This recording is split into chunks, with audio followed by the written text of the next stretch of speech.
রাসূল এই সূরা নাজিল হওয়ার একটা প্রেক্ষাপট বলে কি কারণে নাজিল হয়েছে? রাসূল সাল্লাল্লাহু আলাইহি সাল্লাম মক্কায় ছিলেন।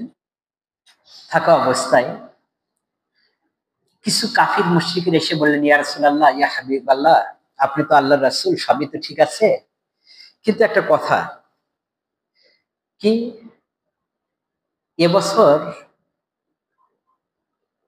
আপনি বা আপনার অনুসারী যারা আছে, তারা এবছর আমাদের প্রতিমার পূজা করুক, আমাদের মাবুদ, আমাদের যে প্রতিপালক, আমরা যাকে মেনে নিয়ে আমরা উপাসনা করি, ইবাদত করি, এবছর আপনি সহ আপনার উম্মতেরা, অনুসারীরা, তারা এবছর আমাদের সঙ্গে এই পূজাগুলো করুক, এই ইবাদতগুলো করুক।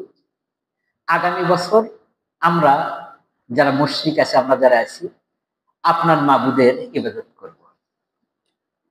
প্রস্তাবটা ভালো না? এক বছর ওদেরটা করা হবে, পরের বছর আমাদেরটা ওরা করবে, তাহলে ভালো না? রাসূল সাল্লাল্লাহু আলাইহি সাল্লামের কাছে এই প্রস্তাব দেওয়ার পরে রাসূল কিছুক্ষণ চুপ থাকলেন। ঠিক এমন অবস্থায় জিবরাইল আমিন এসে এই এই সূরা কাফিরুন এটা নাযিল করে দিলেন।